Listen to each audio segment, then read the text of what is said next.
Hello, and welcome to uPhilosopher. So today, unfortunately, we're still dealing with the coronavirus, but I suppose that's no surprise. And perhaps even more unfortunate, it's still a political issue, or even more of a political issue. And so I'm hoping to have some conversations with you that are more about pop culture and, fun and amusing things. But I did think it was important that we kind of keep on with looking at what's been going on with some seriousness. And so there is a way in which this kind of connects to pop culture. Part of what inspired me to do this particular talk was recently watching the film Dunkirk, which is a film about World War II and the evacuation of soldiers from France as Nazi Germany came in, so the evacuation of these soldiers across the English Channel. But we'll get there. The main concept here that I wanted to talk about was kind of this idea of a wartime president. And this is the light that most recently the president has cast himself in. And as a result, he's certainly seen his approval increase in terms of his dealing with this particular situation. When the coronavirus first started being an issue, he had relatively low approval ratings regarding his dealing with the coronavirus. And now more people are approving of his handling of it than are not. And in many ways, that is probably a function of treating it with greater seriousness, giving regular briefings and giving people information about the things that are being done by the federal government to try and reduce the death rate and curb the effects of the virus. And that stands to reason that people would be glad to see that things are being done and that they want information. Those seem to me to be the two really important things. People want to see that stuff is being done, and then they want information. They want to know what's going on. And so it's interesting, though, that casting himself as a wartime president has certain implications that he's certainly leaned into. And I'm not even suggesting inaccurately. One, that there's an enemy, right? An invisible enemy, and that this enemy needs to be fought with great seriousness, and that everyone kind of needs to come together to deal with it, and that there might be sacrifice involved. So that's what I found particularly interesting, though, is our perspective on sacrifice here in this. And what kinds of sacrifice is being asked of us by our society and by our president.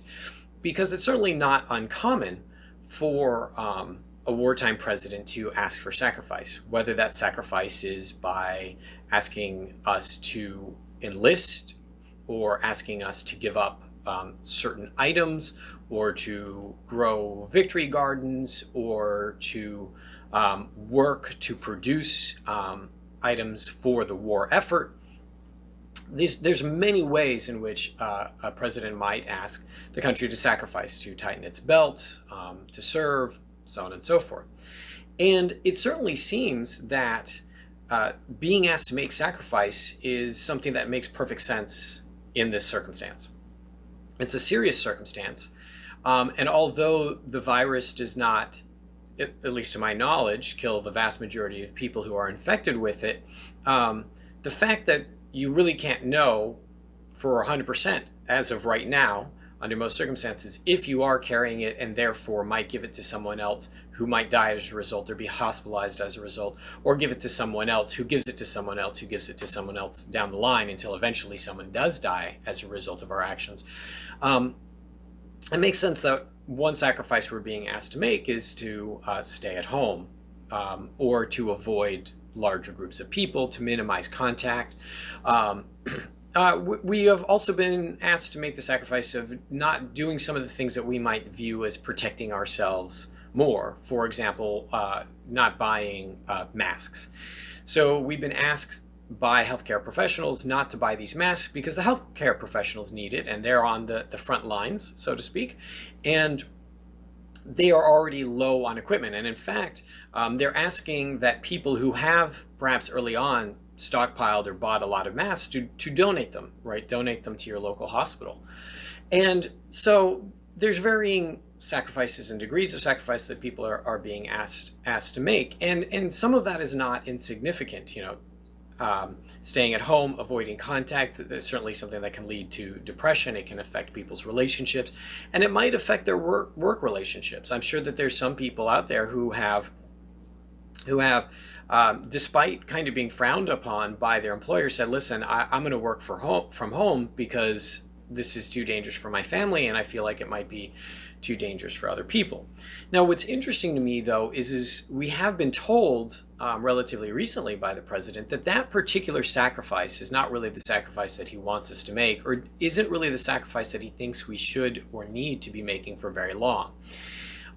Specifically, that we're being told that hopefully we'll get the country up and running again, raring to go, open for business by Easter, which is a really interesting time to choose. It's very politically wise to choose that. I mean, for one, it's a day associated with resurrection, right? But it's also a day where it gives him an opportunity to speak about how this is an important day to him, an important day to many people in the country. And lo and behold, we might also make this kind of economic connection to it. And so the whole idea being that the economy is suffering, right? It's suffering in ways that it has not suffered in a very, very long time.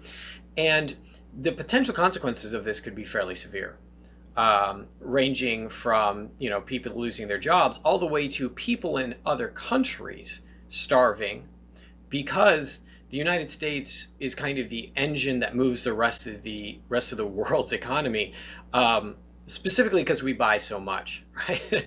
So our consumerist economy causes other people to have jobs kind of around the world, and without that, people could go hungry.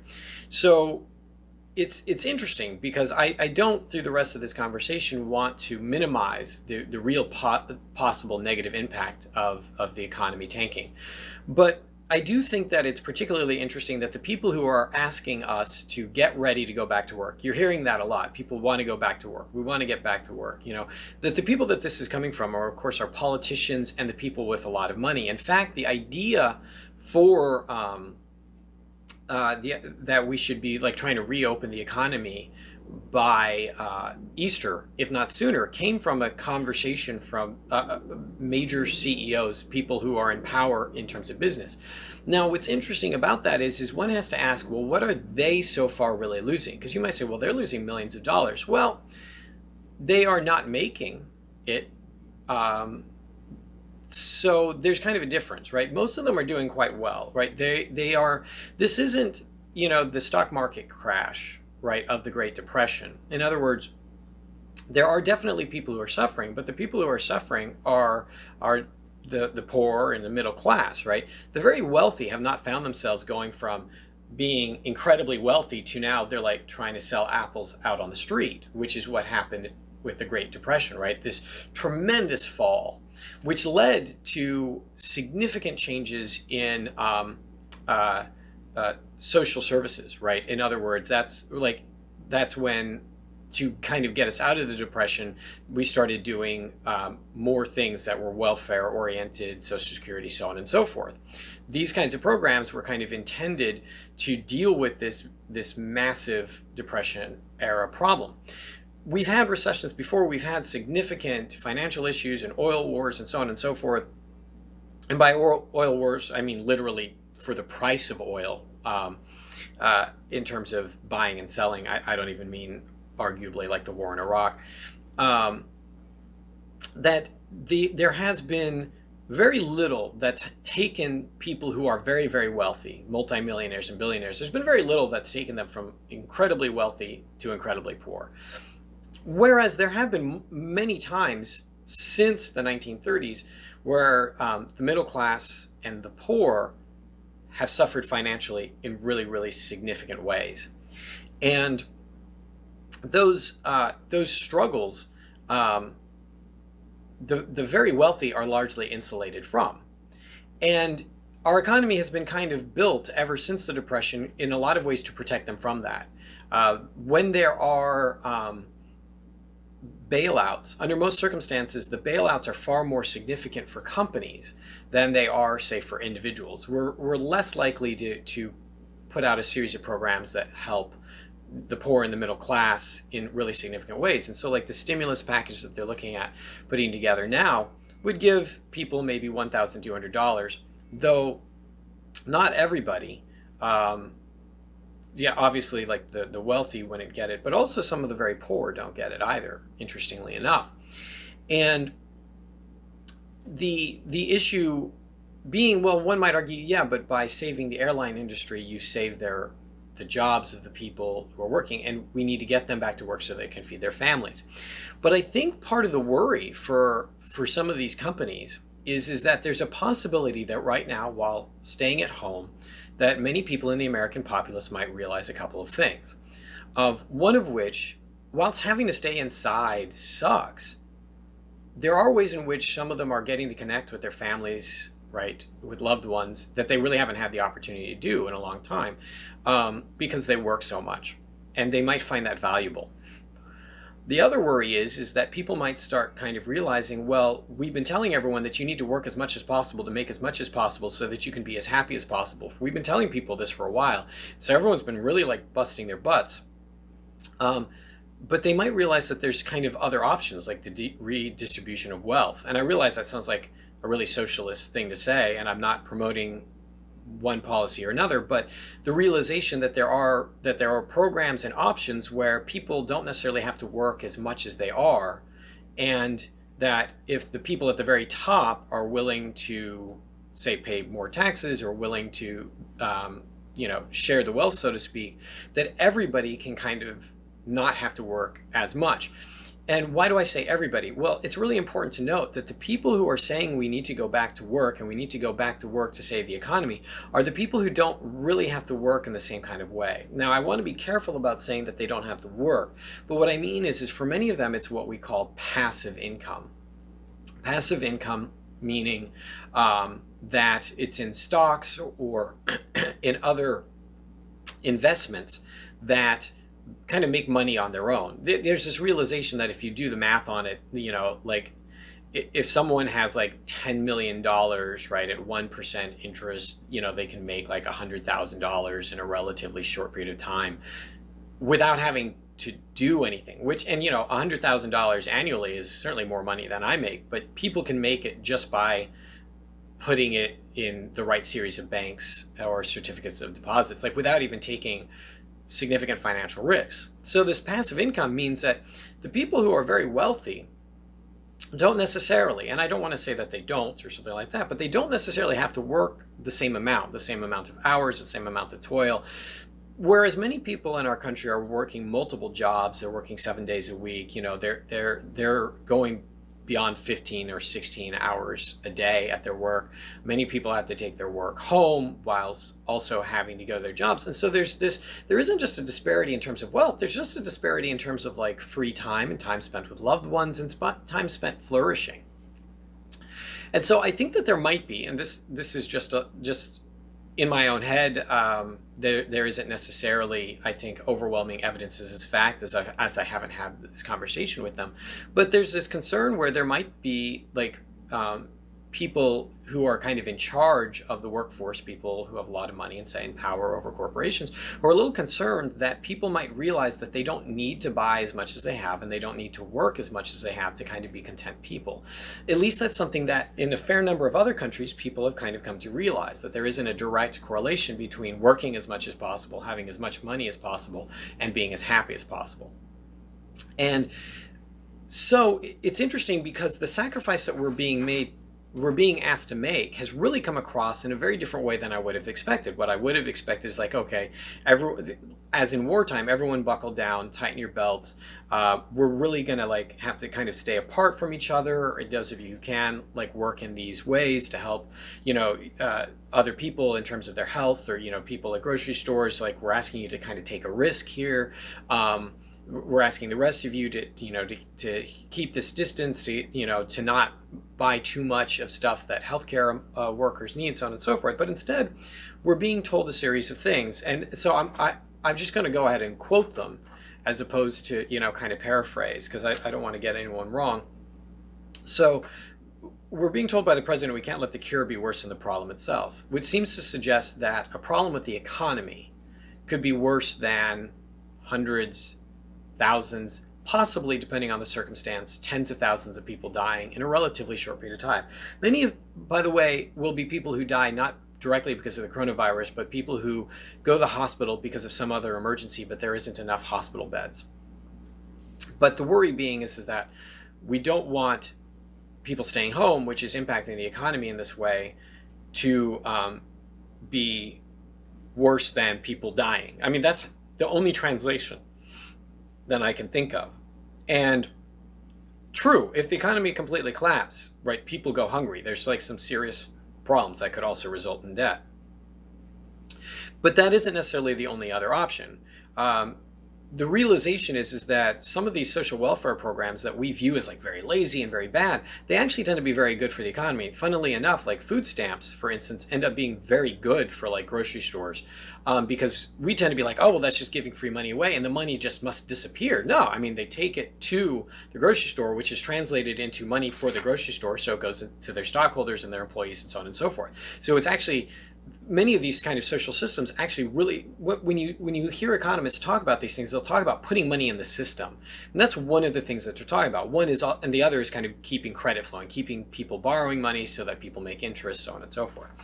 Okay, so the thing we're kind of being asked to sacrifice sounds like our own health and potentially our elderly. So the lieutenant governor of Texas said, no one reached out to me and said, as a senior citizen, are you willing to take a chance on your survival in exchange for keeping the America that all America loves for your children and your grandchildren? And if that's the exchange, I'm all in. I just think there's a lot of grandparents out there in this country, like me, I have 6 grandchildren, that what we all care about and what we love more than anything are those children. I want to live smart and see through this, but I don't want the whole country to be sacrificed, and that's what I see. He goes on to say, those of us who are 70 plus will take care of ourselves. And that's terrifying, because certainly it appeals to the idea of sacrifice and being willing to make sacrifice. And that's important, certainly in wartime or when the country needs to come together. But to say something like, those of us who are 70 plus will take care of ourselves, I think that feeds into this kind of tendency to already feel like, well, we should just kind of like put our old folks in homes anyways, as opposed to feeling like an obligation to our elderly and to our elders. It's weird that we don't value them in a way that seems to suggest, well, no, like your life is also valuable. You have a lot of wisdom and life experience to offer. And again, I don't want to put words in his mouth, but it seems a little right? A little flippant. Insofar as kind of like they'll take care of themselves. I mean, I don't know about you, but I feel like a really strong moral responsibility to help take care of my grandmother, because she's done so much for me.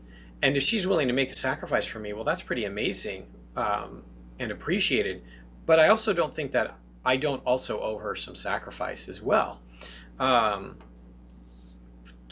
So Glenn Beck also said, I sincerely hope that we are not at a place as Americans to where we are going to let the Democrats jam down the Green New Deal because we're at home panicked. I want to have a frank conversation with you and ask where you stand. I mean, I'm in the danger zone. I'm right at the edge. I'm 56.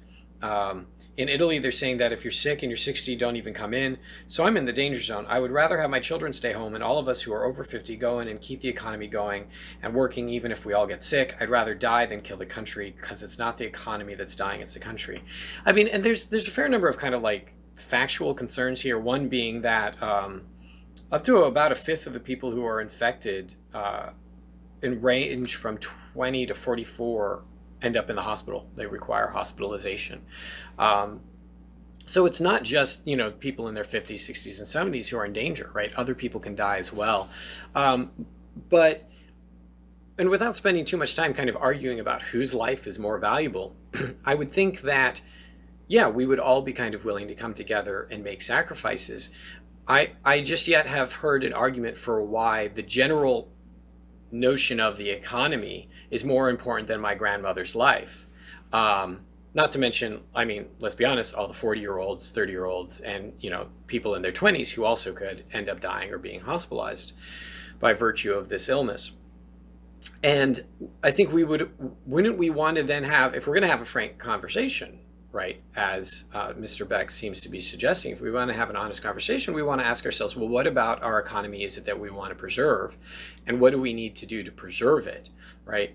Because there seems to be a suggestion from this lieutenant governor, for example, that the American way of life is this really hardworking, making as much money as you can, being out there and toiling so you can have a lot of stuff. But if my sacrifice needs to be some of my stuff so that my grandmother can have even just a few more years, so that I can have selfishly, so I can have more time with her and more people. I mean, as difficult as my grandmother can be, I mean, people really enjoy her, and she has a lot to offer. And she can talk about things like the last time there have been major flu epidemics and provide insight into some of these circumstances that people in my age bracket cannot. And so it's strange to me, because it seems as if we're being asked, like, well, either to give up the country or give up the elderly. And that seems to me to be a false dichotomy. My way of life has a lot of excess, and I can't speak about yours, right? There's a lot of people in our country who don't have much, but there's a lot of stuff that I don't have to buy that I buy. And if what I'm being told is that, well, I might lose that so that other people live, well, I would gladly give that up. So what that brings me back to, because I had mentioned Dunkirk, I do think what's interesting to me and frustrating me about the entire situation is that we're really kind of knocking into this issue of like convenience in a lot of ways more than anything else. And don't get me wrong, like a full economic collapse could really result in mass suffering and starvation and kids going hungry. And this is something to be avoided, but avoiding it doesn't just require like everyone going back to work. And even if they're in danger, right, there's other things that the country can do, and other sacrifices that we can make. And some of these sacrifices arguably could come from the very, very, very wealthy, right? Some of these multi-billionaires could cover the cost of work for a while. Other countries have done things like where their government has said, okay, we want to keep, your company running. And so what we're going to do is we're going to cover the wages of your employees for X amount of time, things like that. I'm not suggesting any one particular policy. I don't know exactly what would work, but the idea that there's only one option seems inaccurate. And the issue with wartime is not an issue of convenience. If we look at the suffering that other people have gone through the course of things like World War I and Vietnam and Iraq, Afghanistan, World War II, right? Especially some of these major wars where we actually saw a significant impact at home, where we didn't relegate the impact. Like one of the tragic things about Vietnam in many ways is the people who were most heavily impacted by Vietnam were people in other countries and our own soldiers, who then come home, and then a significant proportion of which are homeless, and then we complain about how awful the homeless are, right? And they end up suffering really like poor health care, right? I mean, most of the wars that we've experienced in my lifetime really haven't had any impact on the home front, so to speak, right? We haven't had to make any, we weren't having to grow victory gardens or use less rubber or use less oil or anything like that. We haven't had to, for the most part. Most of us probably didn't even know anyone who died in them.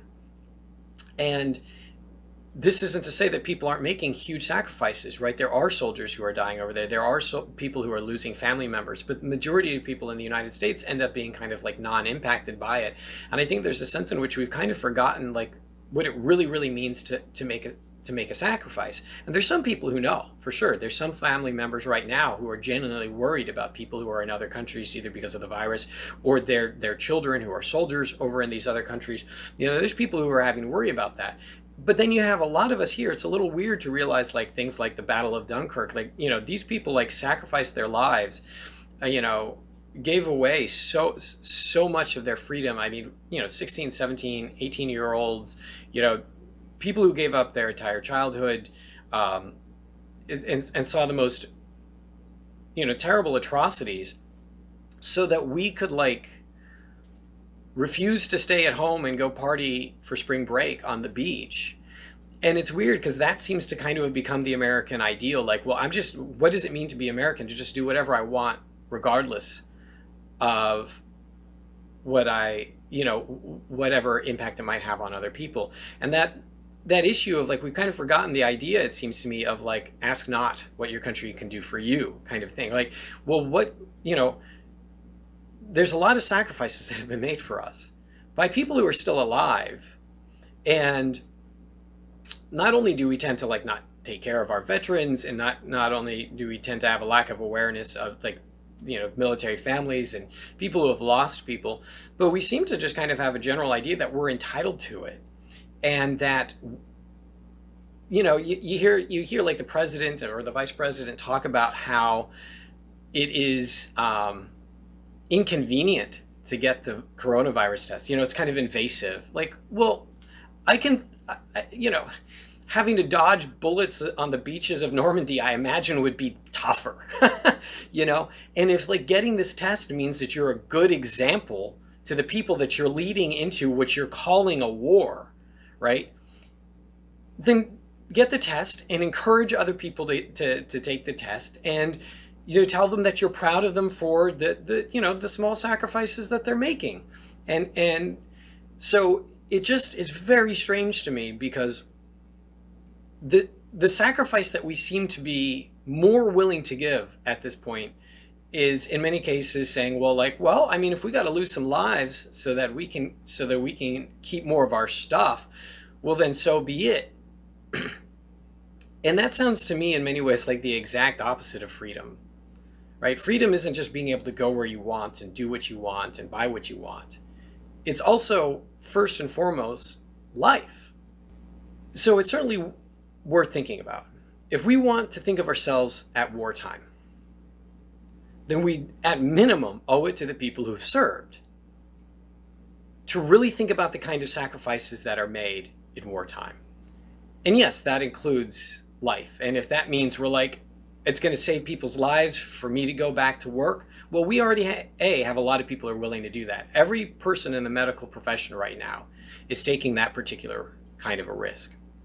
And if that's the decision that, we decide to do, okay, but we shouldn't act like it's not a big deal, a minimum, or the only option, right?